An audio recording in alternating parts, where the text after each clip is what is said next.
Don and I have been married for 8 years. We graduated from college together and got married a year later. We both have good jobs and are saving as much money as we can for our first home. We don't have kids yet. I want them, but Donna just isn't interested in being a mother in any sense of the word. That seemed to be the only disagreement in our marriage. We had our first sex when we were in college, and we were always open to trying new things. By new things, I mean within certain limits. Nothing kinky. Our sex life was active and fairly constant until about 4 months ago. In college, birdwatching brought us together. We both loved being out in the open, looking for elusive species we hadn't seen yet. We met on an organized birding trip and found ourselves enjoying each other's company. It was nice to have someone to go out with, and we both enjoyed the same things. Our first sex was in the woods, and it turned out to be Donna's favorite place to partake in carnal pleasures. She has shoulder-length brown hair and swarthy Mediterranean skin. Her breasts are small, firm, and perfectly round, without the slightest sag. Perhaps she did not aspire to have children because she was afraid of losing her beautiful breasts. Another thing I like about Donna is a lot of thick, dark hair. She was hesitant to shave off the extra body hair because she was afraid it would get thicker again. That was fine with me because I thought it added to her charm. I loved this woman deeply. For a while, I was consumed with my work and probably worked too much overtime. Donna would get home from work much earlier than I did. She would change her clothes and go to one of our favorite bird-watching spots until it got dark. She always kept a diary of the birds she saw. Usually there was nothing interesting or unusual in there, but she felt it was important to keep good records. She was almost obsessed with it. I would come home after dark and usually fall asleep on the couch while we watched TV. I just worked too much and wasn't a good companion or husband. After a few days without sex, I expected her to become active. On the contrary, she seemed relieved that I wasn't trying to make any physical contact with her. That's when I started to worry. I had never played team sports as a kid. My parents tried to get me interested in all sorts of activities with other kids my age. The problem was that I had a very bad temper. I would fly off the handle at the slightest provocation and lash out at any kid who made me angry. By the time I graduated from high school, I had learned to keep it under control. My wife was unaware of this problem. She never seemed to do anything to push me over the edge. That's probably why I was attracted to her. My parents never told her about it. I rearranged my workload and schedule so I could have more time with Donna. I explained to my boss that I was overstretched, and he totally understood. Now I had to try to mend my relationship with my wife. I had no reason to suspect her of infidelity, but I could sense her resentment. Donna, we could spend a week or two somewhere quiet and romantic.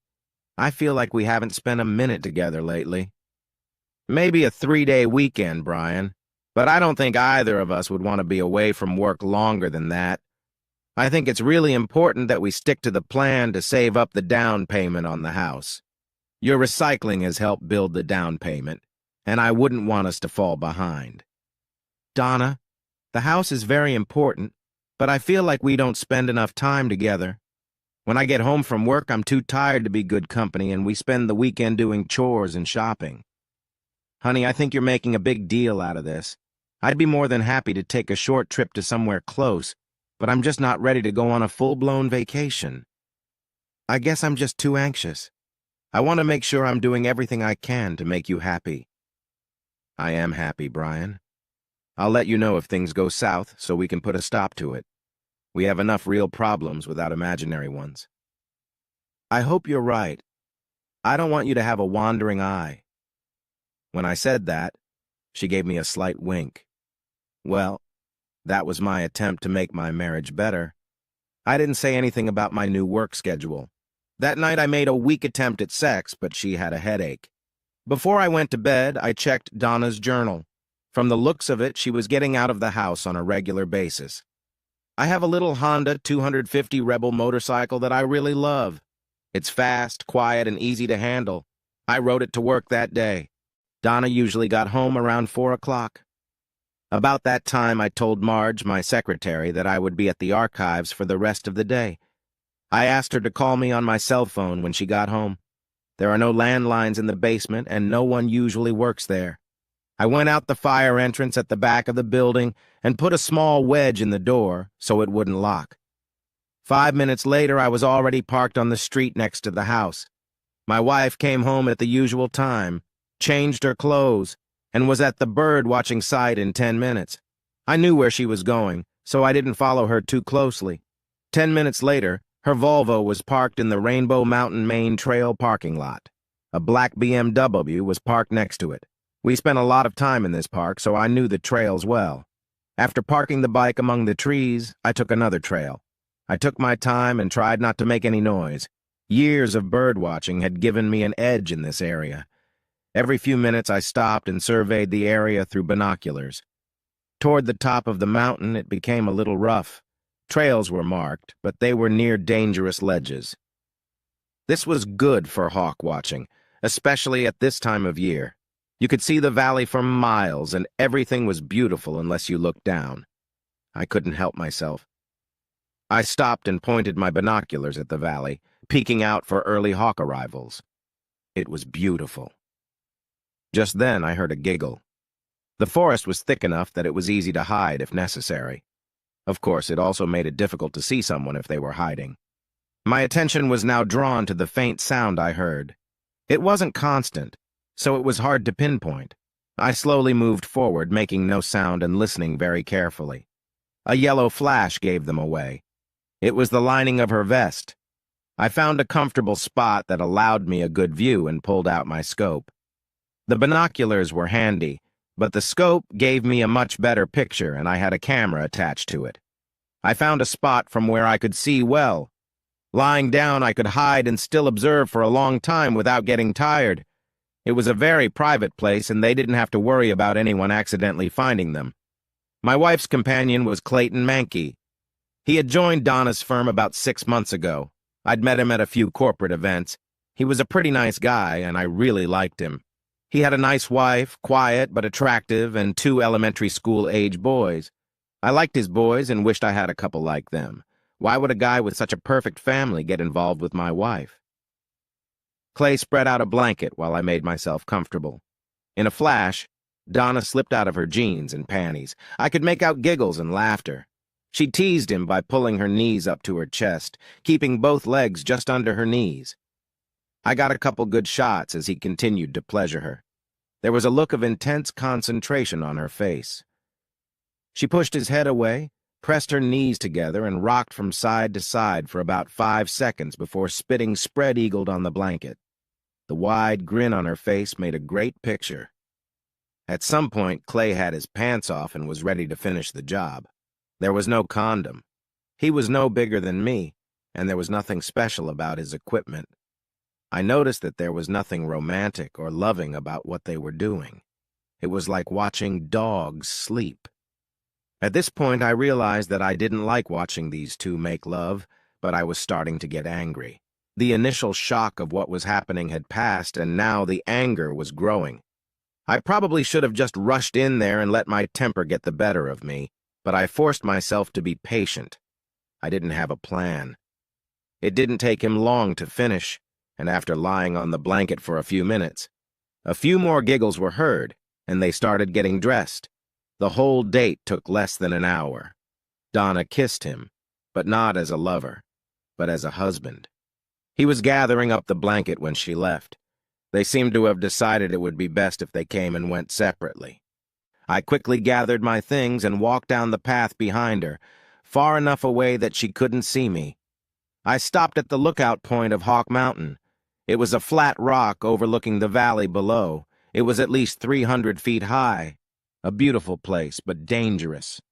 I was standing there looking through my binoculars when Clayton showed up on the trail. My blood boiled when I saw him, but outwardly I was calm. "What are you looking at?" "That's a red-tailed hawk feeding its cubs at the top of that pine tree over there." He looked that way, but he didn't see anything. Of course, there was nothing to see. "That tree over there, covered in cones." "I can't see it yet." He moved a little closer to the edge and leaned over. Then he looked at me again. Do I know you from somewhere? Yeah, we've met before. I'm Brian Powers, Donna's husband. His eyes went wide. The last thing he said was, "Oh shit," as I gently pushed him over the edge. The next few moments went by like in slow motion. It seemed to take him forever to reach the bottom, although in reality it was probably about 4 or 5 seconds. As I looked over the edge, my cell phone rang. Clay was lying face down, his leg tucked under his torso in an unnatural position. I stared at him mesmerized for a minute as I answered the call. "Hey, Marge, what's going on?" "I'm leaving. Are you going to be there all day?" "No, I'm just finishing up. I'll be back upstairs in about 10 minutes. "Okay, I left 2 letters on your desk that need to be signed. I have to send them in the morning." "Oh, no problem. Thanks, Marge. I'll see you tomorrow." It took me over 10 minutes to get to the office, but it didn't matter since Marge had left anyway. Before heading home, I changed my hiking boots for Oxfords. The boots went into the dumpster a few blocks from work. Donna was surprised to see me home so early. Clayton's body wasn't found until the next day. It was on the evening news, and Donna was upset. He didn't show up for work today. Everyone wondered if he was sick, but his wife said he didn't come home yesterday. What the hell was he doing on Rainbow Mountain? He wasn't into birdwatching or anything, was he? Donna stammered a little. "No, I don't think so. Did you go there yesterday after work?" "No, I had some laundry to do." "I wonder if anyone saw anything. Not too many people there during the week. Well, I guess I'd better get the black suit out of mothballs." Donna threw a quick glance at me. She seemed upset because I was being a bit flippant. "I'm sorry, dear. I know you work together, and I didn't mean to take his death lightly." That night, I noticed her crying quietly as we went to bed. I didn't say anything. 2 days later, I got a visit at work. "Hi, I'm Detective Felix Green. Do you have time to answer a few questions for me?" "No problem. What can I do for you?" "Mr. Powers, did you know Clayton Mankey?" "He worked at the same place as my wife. We're not friends or anything, but we met at a few social events. Is this about the accident at Rainbow Mountain on Tuesday?" "We're just trying to make ends meet." "That's fine, but I don't see how I can help you." "It seems your wife was a close friend of Mr. Mankey's, and we just want to make sure you weren't upset about their relationship." "What relationship?" "I have no idea what the hell you're talking about. My wife worked with Clayton Mankey, and that was the limit of their relationship." "I see where you're going with this, and I don't like it. If you're going to make statements like that, I hope you have some supporting facts." "We spoke to your wife this morning, Mr. Powers. She was with Clayton Mankey at Rainbow Mountain Tuesday, just before the accident." "That's impossible. I asked her yesterday, and she said she was doing laundry at home. I don't think she wants you to know about their relationship." "Damn it! Here we go again. I told you not to make such accusations about my wife." "It's not an accusation, Mr. Powers. Your wife told us this morning that she dated Clayton Mankey for over 3 months. Dating him how? We didn't talk about it, and even if we did, I wouldn't feel comfortable discussing it here. It's something you and your wife have to decide for yourselves." "Are you trying to say something, or are you just trying to make me angry?" "Relax, Mr. Powers. It's not our intention to upset you. We spoke to your secretary, Marge Schumann, and she said you spent most of Tuesday in the basement going through archived files. Not most of the day, just 2 hours or less. The rest of the time I was in my office. I left early, around 5:30 or 6. The guard downstairs said you checked out around 5:45. "That's about right. I wasn't keeping track of time. I just wanted to get home to my wife." "Your wife said you got home around 6 o'clock. It's only a 10-minute drive. She said I was there till tonight?" "Relax, Mr. Powers. Everything's fine. We're just running a few loose ends to make sure nothing's missing. You really didn't know about your wife's relationship with Clayton Mankey?" "No, but I think it's going to be a major topic of discussion at the dinner table tonight." Felix Green gave me his card, apologized, and quietly walked out. I was out of my mind. I swear there was smoke coming out of my ears. I threw the stapler across the room just as Marge walked in. Brian, I hope I didn't say anything wrong. I didn't want you to get in trouble, so I just answered their questions as honestly as I could. It's okay, Marge. My wife and I seem to be having some personal problems. You may have to cover for me for the next few days. Looks like I'm going to be very busy. No problem. I had no intention of working out my problems with Donna. All I wanted was to find a better way to end this marriage. Fortunately, there were no children, and we were living in a rented house. I wanted children terribly, but was now glad Donna had said no. It wasn't even 3 o'clock yet, but I packed up all my things and headed out the door. Marge gave me an understanding nod as I left. We had $75,000 in change in our house account. I took 63 and walked down the street to the local GM dealer. 2 hours later, having become $58,000 poorer, I drove out in a yellow Hummer. I decided I didn't need a new house. I needed the extra money to buy gas for the monster. Shortly after I pulled into the driveway, Donna came out. "What the hell is this?" "You like it?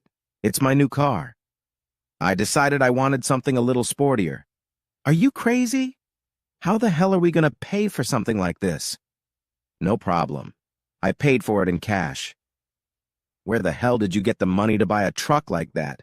Don't tell me you took money out of our house account." "Well, I don't see why a single guy needs a house, so I bought a Hummer." There was a crowd outside. As we entered the house, Donna grabbed my arm. "What do you mean, a single guy?" "I think you know the answer to that question. Why would I buy a house with you? Hell, why would I stay with you?" "Come on, Brian. You're talking like a crazy person. Just calm down and come to your senses." "All right, honey. Detective Green came to see me today and told me about your relationship with Clayton Mankey. You were at Rainbow Mountain with him the other day. You said you were doing your laundry at home. You want to explain?" "I didn't want to upset you. Clayton and his wife were having problems, and since he was new in town, he had no one to talk to about it. I just gave him a shoulder to cry on." "What's wrong with going to Denny's or Starbucks? Why did you have to go up Rainbow Mountain?" Clay was very excited and was afraid he was going to break down and cry. He didn't want to do that in public. I got up and poured myself a cup of coffee. Donna sat quietly, waiting for my next move. It was like a little game. I was angry that she had decided to play it at all. "It's all bullshit, and you know it. It hurts me that you think so badly of me that you would try to pull something like that. You and Clayton were lovers for over 3 months. You cheated on me, and he cheated on his wife. I'm tired of hearing you make up stories for little girls. Either deal with it like an adult or keep your damn mouth shut." "You don't know what you're talking about. Just because you make something up doesn't mean it's true. Clayton Mankey and I were nothing but friends. If you can prove otherwise, go ahead. I had pictures, damn good ones. If I show the pictures, I'll have to admit I was at Rainbow Mountain the day Clay died. My fists were clenched, and the blood vessels in my neck and forehead were bursting. I have some really beautiful pictures, Donna. Would that be proof enough?" "Photographs of what? Where were the pictures taken?" "Pictures of you having sex in a motel." "Ha, that proves you're lying. We never had sex in a motel." Donna froze, realizing what she'd just said. Her denial was also a confession. In her eagerness to prove me wrong, she snapped. She never finished the sentence. Her eyes snapped to me, and her lower lip quivered with anger. She hated being hit. "You son of a bitch!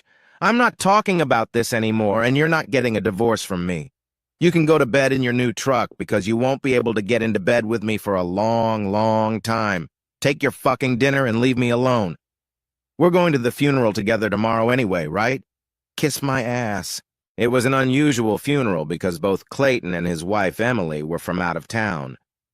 I don't know why she chose to bury him here instead of in their hometown.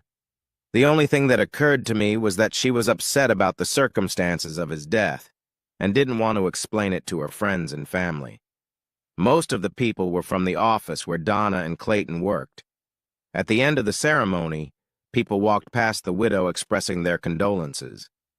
As we got closer, Emily sent the boys away. Donna held out her hand, and Emily looked her in the eye. "You have a lot of nerve showing up here, you bloody cheater. You ruined my marriage, you ruined my family, and you have the nerve to come here to rub it in. If I ever see you again, I will tear you to pieces. That's a promise." Donna stared at her with her mouth open. She didn't know what to say or do. She wanted to say something, but changed her mind, turned and walked to the car. A few people nearby heard the whole thing. I looked at Emily Mankey, who was watching my wife walk away. There was hatred in her eyes. "I'm sorry if she hurt you in any way. I'm sure it wasn't intentional." "Oh, grow up. She cheated on you and you're defending her. How weak are you? Go comfort your slut wife. You're just annoying me and I don't need that right now." I gave her a slight nod and walked back to the car. Donna didn't say anything on the way home, but when we got to the house, she unloaded on me. "You son of a bitch! Why did you insist I go to that damn funeral just to be made a fool of?" "I'm sorry, but there were a lot of people from your work there. Why did she pick you to attack?" "Blow it out of your ass, you crafty scumbag." She stormed out of the house, and I didn't hear a word from her for the rest of the day. I slept in the spare bedroom from then on. I didn't want to have sex with her anyway, so when she made her decision, I was relieved. The next day around noon, I pulled up to Emily Mankey's house. I had no idea what I was going to say, but I felt obligated. She was in the garage with the boys taking apart some boxes. Hi. Sorry to bother you, but I wanted to apologize for anything I might have done yesterday to upset you." She just looked at me and kept working. Finally, she turned around. "Look, I've got a lot on my plate right now. I have to clean up the mess my husband left behind and then find some way to move on with my life. I just don't have time to listen to whining right now. Is there anything I can do to help?" "Are you serious?" "Yes. I have time and I don't mind helping." "All right, grab a handful of these trash bags and follow me." We went into the house and upstairs to the master bedroom. "This is Clay's closet and this is his dresser. Take everything out of them and put it in the bags. When you're done, you can take them to Goodwill. Can you handle that?" "Sure. Can the boys help?" "Josh and Terry. This is Mr. Powers. Help him put Dad's stuff in bags so we can get rid of it. Okay?" The boys shook my hand. Josh was about 8 years old and Terry was 6. They were two great-looking kids that I would have given anything for. It took less than an hour, and the boys and I lugged bags of clothes and shoes to the Hummer. I took the load downtown and came home. And now what? "It's okay, Mr. Powers. You don't have to do anything else. You don't have to feel obligated just because of what your wife did." "Do you know exactly what they did, or is it just a hunch?" "A little of both, but I don't want to talk about it in front of the boys." "Could we discuss it later?" "Come back tomorrow. I have to clean out the basement and the garage. If you don't mind working while we talk, the boys are meeting some high school buddies." "Sounds good, but I'm going to miss the boys." Leaving made me feel a little better. I felt bad about killing Emily's husband, but I think he deserved it. I think Emily felt the same way. I had no idea what I was supposed to do with Donna. I don't know why she resisted the divorce. When I got home, my wife was making chili. I decided to try to get her to open up a little before we sat down at the table. "Donna, in light of what's happened over the last few days, wouldn't it be better if we considered separating?" "No, not really. I think it's pretty obvious now that you and Clayton were having an affair. I suppose you were unhappy with our union. Would you care to try to explain that to me?" "I don't have much to say, Brian. After spending some time with Clay, both at work and at other times, I realized that your vision of our future together was not what I was looking for. You envisioned me as a domestic goddess, bearing children left and right, and I wanted something more. I hesitated to discuss it with you because I never wanted to say or do anything that would make you unhappy. Clay had the same problem with Emily. She wanted what you wanted, and I wanted what Clay wanted. We ended up comforting each other, and then the sex started. He wasn't better than you, just different. Doesn't divorce seem appropriate now?" "Absolutely not. I'm not going to give up my home and all the comforts of marriage just because we disagreed. I intend to stay here. You can't kick me out because I've done nothing to justify it. I don't think you're going to leave, so we'll just have to get used to living in the same house together and being a married couple. Sit down and eat." There was no conversation at dinner. I swallowed 2 servings because the sauce seemed especially hot. An hour or 2 later, I started having stomach pains. I made several trips to the bathroom and finally started throwing up. I noticed there was some blood in the bowl. "Donna, I feel really bad. Can you take me to the emergency room?" "Hell no, Desperate Housewives is on. If your stomach hurts, take Tums." "It's more than a stomach ache, Donna. Come on, please. Drive yourself. You're acting like a child." I grabbed my keys and went to my car. My neighbor was taking out the trash and asked me what was wrong.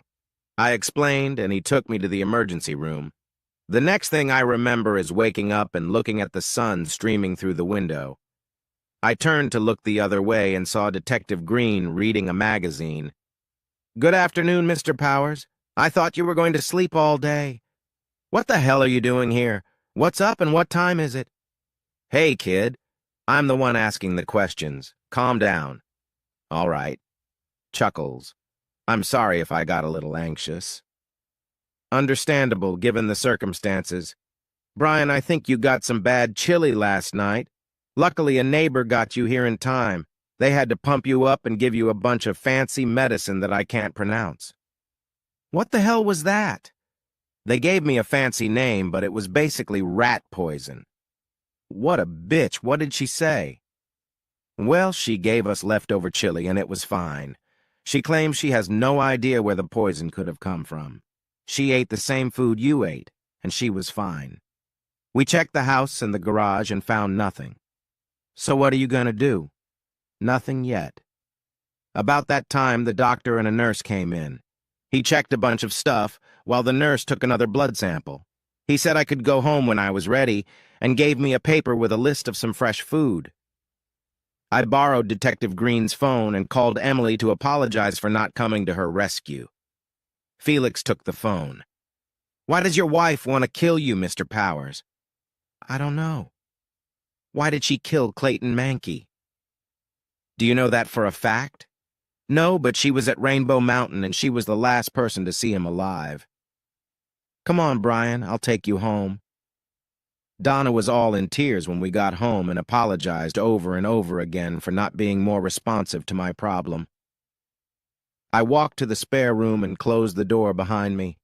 I didn't eat at home again after that. The next day I told Marge that I would be on sick leave and asked her to try to find an apartment for me. Somehow she found out what had happened. I waited until Donna left for work and then started packing some things so I could move out quickly if necessary. I was a little upset that the police couldn't do anything about the poisoning. After a quick breakfast at IHOP, I stopped by Emily's. The boys were at school. Emily was more upset about what had happened than Donna. I promised her I'd come back later when I'd settled some personal matters. Donna didn't want a divorce, but she wanted me dead. That meant one of 2 things: revenge or money. I stopped to see my insurance agent. It was probably stupid, but shortly after we were married, I took out a $1 million life insurance policy with Donna as the beneficiary. The payouts were high, and the cash value was already over $16,000. I cashed them in. I went to work and canceled the medical and dental insurance I had on Donna. I changed the beneficiary on my company's insurance policies to my mother. Marge was happy to see me and offered to help in any way she could.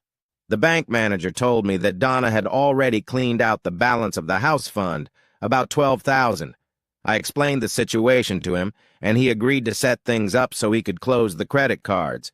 I opened a new account and signed a bunch of paperwork for him. I turned toward the house. Donna was there, dressed in her bird clothes. We were polite to each other, but not too hot.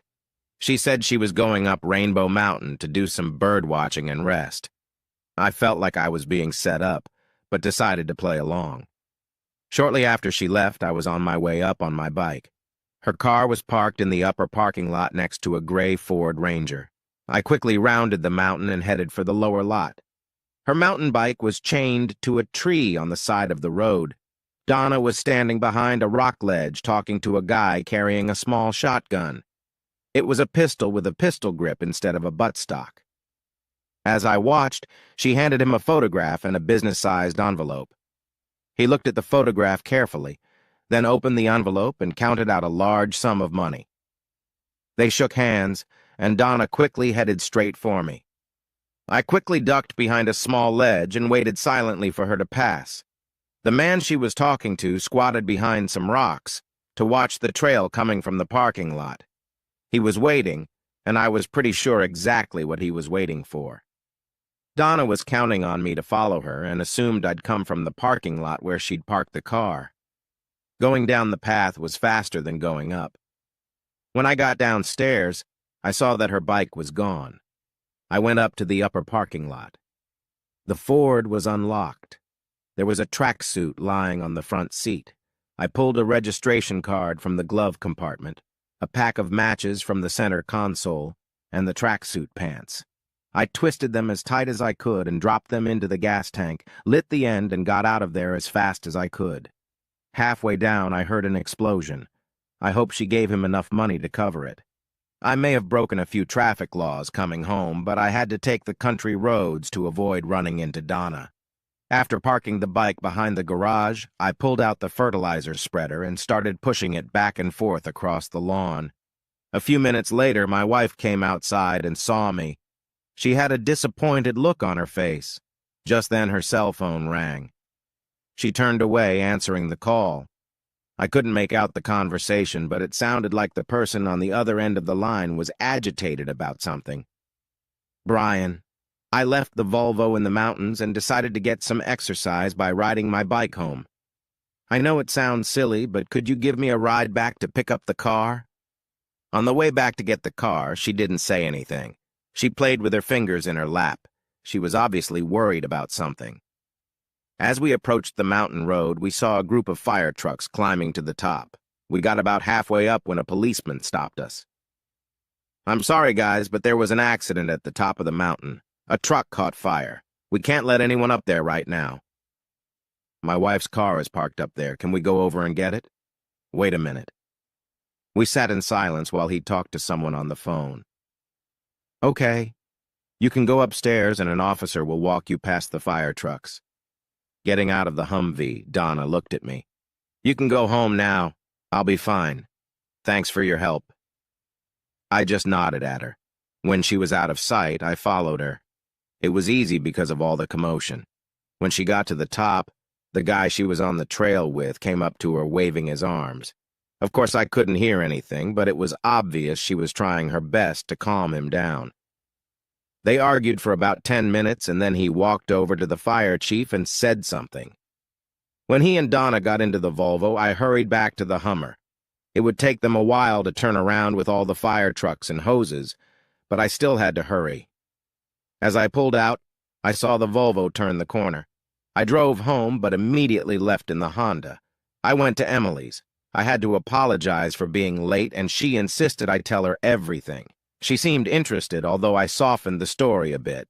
Josh and Terry were happy to see me and happily ordered pizza for dinner. We spent a couple hours getting stuff out of the basement for the yard sale. The guys worked hard and didn't complain about anything. I wanted them to be mine. I asked Emily to drive me home around 9 and left the bike at her place. Donna got home late. I didn't bother asking where she'd been. Early the next morning, while Donna was showering, I removed the SIM chip from her cell phone. I went to the cell phone office and terminated her service, paying a $200 cancellation fee. At the end of the day, the landline phone would be disconnected, as well as DSL and cable TV. I notified the landlord that I was moving out and mentioned that my wife could stay and that he should contact her about a new lease. The water and electricity would be turned off at the end of the week. It only took a few minutes to load my stuff into the Hummer, and I was on my way to the apartment Marge had found. Marge had left a note that Detective Green had asked me to call him. I went down to the station and found his office. "Well, well, well, Mr. Powers, you're still alive. What's that supposed to mean?" Felix Green laughed softly. He seemed to enjoy my dilemma. "Do you know a man named Bobby Terrell?" I can honestly say I've never met the man. I slipped my hand into my pocket and handed him the registration number of the Ford. He looked at the form and said, "Very interesting." We both laughed. "Mr. Terrell and your wife have been on the phone a lot lately. She's called him 6 times, and he's called her 4 times in the last week. She also withdrew $12,000 from her savings account 3 days ago. Bobby Terrell is an ex-con who kills people for a living. We kind of follow him, and we're surprised when we noticed this connection. Is there any particular reason why your wife wants you dead, Mr. Powers?" There was until yesterday morning when I canceled a $1 million life insurance policy. She doesn't know about this? No, she doesn't. Bobby's good at what he does, and I'm impressed with the way you handled him. I assume he's already been paid, but I don't know if he'll try to fulfill the contract since he lost his truck. I just wanted to let you know that we talked to him. I told him that if anything happens to you anytime soon, I will pick him up immediately. We also recommended that he take some vacation time for a while. However, I'm not sure if that will discourage your wife. I have moved out of the house. I don't know what else I can do. Felix leaned back in his chair. I think there's something you're not telling me, Brian.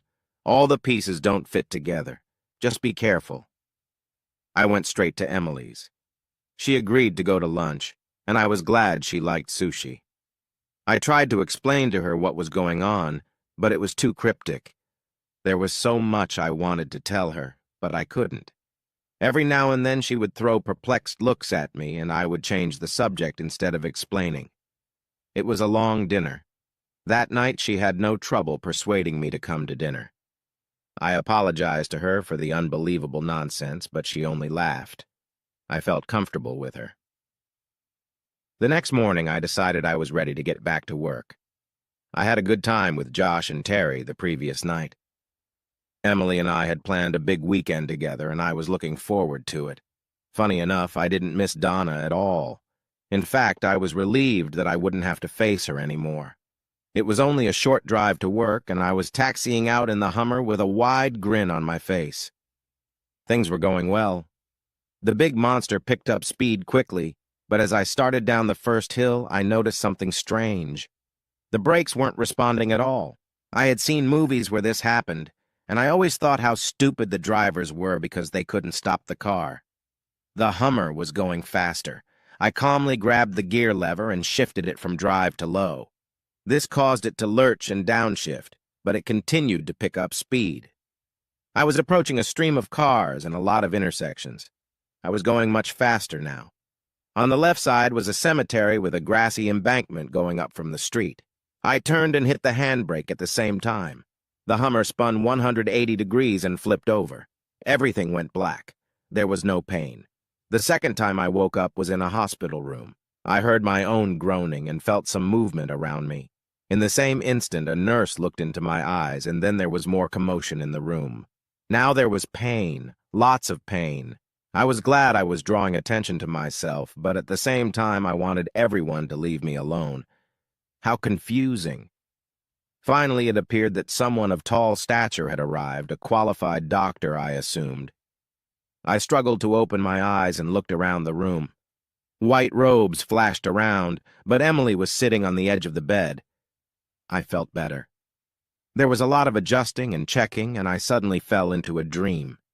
When I woke up the next time, everything was quiet. I tried not to make any noise because I wanted to avoid the commotion. I slowly opened my eyes and looked outside. It was night, and everything was relatively quiet. No one was in the room except Emily, who was asleep in the chair by the bed. My whole body ached. I turned my head to Emily. "Hey, are you awake?" She looked up and smiled. "No, I'm sound asleep and dreaming." "Thanks for coming over." "No problem." I closed my eyes and went back to sleep. When morning came, I woke up fine, but the pains continued. There was a whole medical team in the room, but Emily wasn't there. I didn't expect to see her at all. The doctors were full of questions. "Does it hurt? Does it hurt? Can you see it?" I answered all their questions. I asked about Donna. She showed up at the hospital to sign intake forms, but no one had seen her since. I was in the hospital for 2 days before I woke up. Emily was there every day. Felix Green checked on my condition daily. I had a concussion, a broken collarbone, a broken left arm, and 3 broken ribs. There were various internal injuries, but nothing life-threatening. Their biggest concern was that I had been unconscious for 2 days. I was hungry as hell, and finally someone brought me some soup. I was able to eat and drink some ginger ale. Felix showed up a little later. "I thought you had my back." "Sorry, we didn't see it." "Do you have any idea what happened?" "Well, someone cut all the brake hoses on the Humvee, then disconnected the airbags, front and side. You punctured the windshield, and the seatbelt broke 3 of your ribs. Good thing nothing caught fire. Too bad the Hummer's totaled." "Hell, I didn't like it anyway. I just bought it to spite Donna." "Speaking of the wife, do you know where she is?" "I haven't seen her since the accident. They said she signed the intake forms here at the hospital. How did she decide to do that?"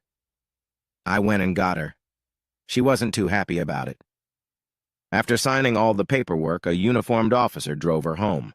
I asked if she wanted to see you, and she said she didn't need to."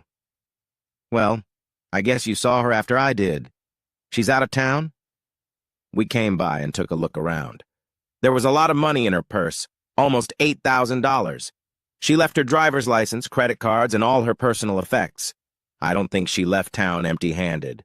We just think she's missing."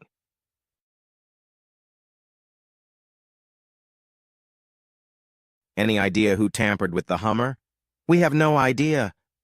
"Bobby Terrell?" "Believe it or not, Bobby Terrell was in a hospital in Philadelphia. Apparently a couple thugs grabbed him and took him to Philly. They explained to him they didn't want anything to happen to you." "Who do you know in Philly, Brian?" "Shit. Felix, I don't know anybody in Philly, honestly. I have no idea who you're talking about." "I believe you. Look, I gotta run. If you need anything, let me know." After Felix left, Emily walked in. "Hey. The doctor said you can come out tomorrow if you have somewhere to go. I told him you'd come to my place. One of the nurses gave me instructions, so I know how to take care of you. I'll be able to change your bandages and stuff. The nurse will come once a day to see how things are going, and the doctor will see you in a week. Okay?" "Sounds good to me. Who's gonna sponge bath me, you or the visiting nurse?" "I think it's your choice. At least both my legs were working. I could go to the bathroom by myself, sit down and eat at the table like a normal person. The painkiller made me nauseous, so I tried to wean myself off of it as soon as possible." Emily and the boys were thrilled. I was enjoying my recovery. We didn't go outside for the first week, and then I told her to drive up to the old house. The owner was there, and he was anxious to talk. He hadn't heard anything about Donna and wanted to know what to do about renting the house. Our stuff and her stuff were there. He needed to put them away so he could rent the house. We made an arrangement that suited us both. Marge came to visit me at Emily's house. She was at the hospital every day and knew Emily pretty well. They seemed to hit it off. I was going to go back to work, but I wanted to stay with Emily and the boys for a while longer. I was recovering pretty well. I stayed living with Emily and the boys. After about 3 months, the relationship changed from platonic to romantic. I moved into the bedroom without much fanfare. Josh and Terry seemed to think it was natural. We went to social events together. I even started going to parent-teacher conferences. The only problem was that we weren't married. I was married to Donna.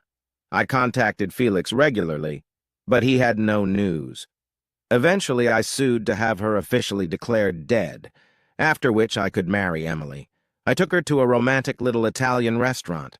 After a good bottle of wine and a great meal, I was ready. Emily, I realize it hasn't been that long for either of us, but I seriously believe I would like to spend the rest of my life with you. You're not thinking about getting married? Is that a hypothetical question, or are you proposing? I'm proposing. Will you marry me? Yes, but we have one little problem. What's that? You have to meet my family in Philadelphia.